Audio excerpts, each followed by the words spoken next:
দেখতে যাওয়ার আগে চলো লেটস রিভিজিট স্ত্রী, যাতে স্ত্রী 2 দেখার সময় সূত্রগুলো ধরতে আরেকটু সুবিধা হয়।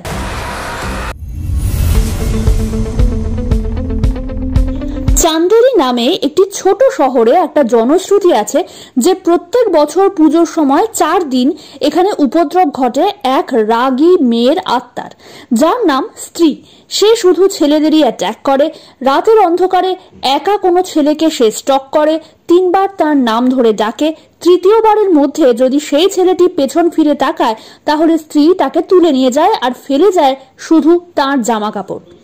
এই কারণে ওই 4 দিন প্রত্যেক বাড়ির দেয়ালে লেখা হয় ও স্ত্রী কাল আনা। বলা হয় এটা দেখলে স্ত্রী চলে যায়, পরের দিন আবার আসে, আবার সেটা পড়ে আবার পরের দিন আসে।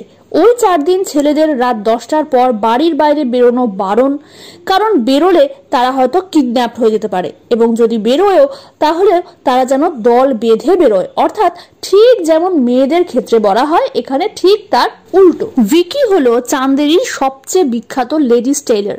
সবাই বলে তার হাতে জাদু আছে, সে টেপ দিয়ে মাপ না নিয়ে শুধু চোখে দেখেই অ্যাকিউরেট মাপে তৈরি করে দেয় মেয়েদের জামা কাপড়। Mirror work, stone work, designer painting, night fall, nightie.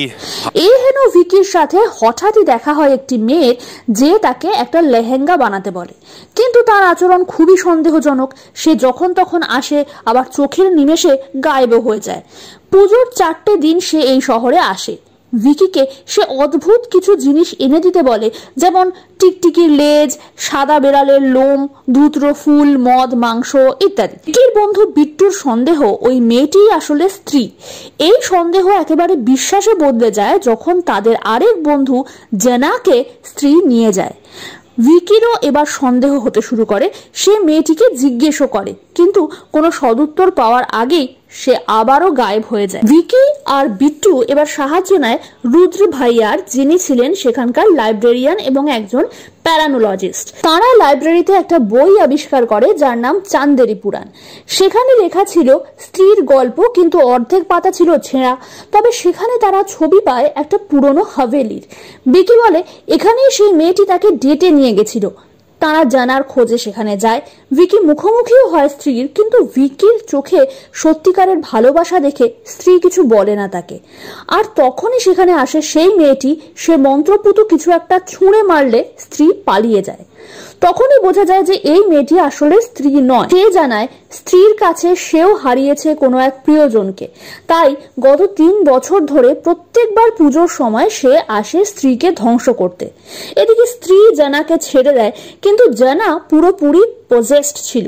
সে রাতে গিয়ে প্রত্যেক দেওয়াল থেকে মুছে দেয় কাল শব্দটি, ফলে তার মানে দাঁড়ায় ও স্ত্রী আনা, অর্থাৎ স্ত্রীকে যেন ইনভিটেশন জানানো হচ্ছে। এর ফলে একের পর এক পুরুষ গায়েব হতে থাকে সেখান থেকে। রুদ্র ভাইয়া ভিকি, বিট্টু আর সেই মেয়েটিকে নিয়ে যান চান্দেরি পুরাণের লেখক শাস্ত্রীর কাছে। শাস্ত্রী জানায় যে স্ত্রী একসময় চান্দেরির সবচেয়ে সুন্দর বারবনিতা ছিল, যার জন্য সব পুরুষেরা ছিল পাগল।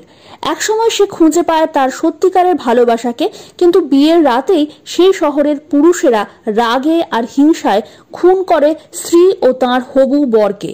তবে থেকেই স্ত্রী খুঁজে বেড়াচ্ছে একজন সত্যিকারের ভালোবাসার পুরুষকে, এবং পুরুষদের সে তুলে নিয়ে যায় রিভেঞ্জ নেওয়ার জন্য।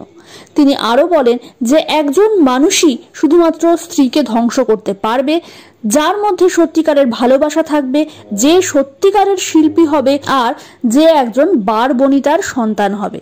আর এই সবকিছুই মিলে যায় ভিকির সঙ্গে, কিন্তু সে কিছুতেই মানতে চায় না যে সে একজন বার বনিতার সন্তান।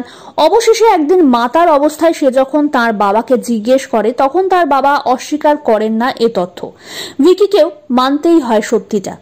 তারা সবাই মিলে প্ল্যান করে ভিকিকে বর সাজিয়ে বা টোপ হিসেবে ব্যবহার করে স্ত্রীকে ডেকে আনা হবে, আর তারপর সেই মেয়েটি তার শক্তি কম করে দেবে, আর তখনই ভিকি একটি মন্ত্রপুত ছুরি স্ত্রীর হৃদয়ে বিধিয়ে দিয়ে শেষ করে দেবে তাকে। কিন্তু তারা যেই জায়গায় ফাঁদ পেতেছিল সেখান থেকে স্ত্রী ভিকিকে তুলে নিয়ে যায় নিজের ডেরায়। আর এদিকে জানা সেই মেয়েটি ও বাকিদের আটকে দেওয়ায় তারা জানতেও পারে না কখন স্ত্রী এসে নিয়ে গেছে ভিকিকে। ভিকির সাথে স্ত্রীর মুখোমুখি দেখা হয় যখন সে প্রায় স্ত্রীর দ্বারা হিপনোটাইজড হয়ে যাচ্ছিল তখনই সেখানে সেই মেয়েটি চলে আসে এবং স্ত্রীকে আটকানোর চেষ্টা করে, কিন্তু স্ত্রী তাকে প্রায় মেরেই ফেলতে যাচ্ছিল যখন সেই মেয়েটি ভিকিকে বলে স্ত্রীকে মেরে ফেলতে, কিন্তু ভিকি তাকে মারতে চায় না, কারণ স্ত্রী তো শুধুমাত্র চেয়েছিল ভালোবাসা আর একটু সম্মান। তখন মেয়েটি বলে যে স্ত্রীর বেনিটা কেটে ফেলতে, ভিকি তখন তাই করে, এর ফলে স্ত্রী পাওয়ারলেস হয়ে যায়। পরের দিন মেয়েটি শহর ছেড়ে চলে যায়। ভিকি তাকে সি অফ করতে আসে, কিন্তু মনের কথা বলে উঠতে পারে না, এমনকি তার নাম জিজ্ঞেস করতেও ভুলে যায়।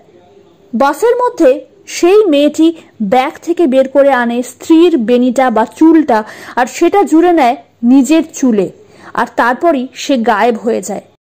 से देखो प्यार और प्यार से देखो, अरे हमारी गांड पटी हुई है, कहां से लाएंगे प्यार।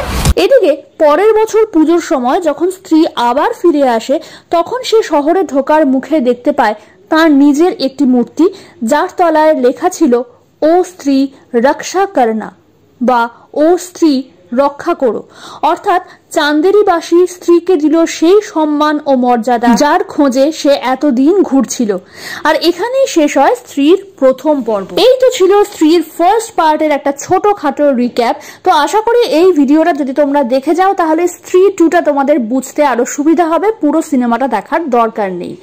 আমার ভিডিও ভালো লাগলে একটু লাইক করে দিও, বেশি ভালো লাগলে একটু শেয়ার করে দিও, আর কমেন্ট করে জানাও যে প্রথম স্ত্রীটা তোমাদের কেমন লেগেছিল। আর যদি তোমরা স্ত্রী 2 দেখার পরে এই ভিডিওটা দেখছো তাহলে আমাকে জানাও যে স্ত্রী 2টাই বা তোমাদের কেমন লাগলো, আগের যে এক্সপেকটেশন ছিল সেটা ফিল করতে পারলো কিনা। And don't forget to subscribe my channel for more videos like this. দেখা হচ্ছে পরের ভিডিওতে খুব শিগগির, ততক্ষণ পর্যন্ত টাটা, বাই।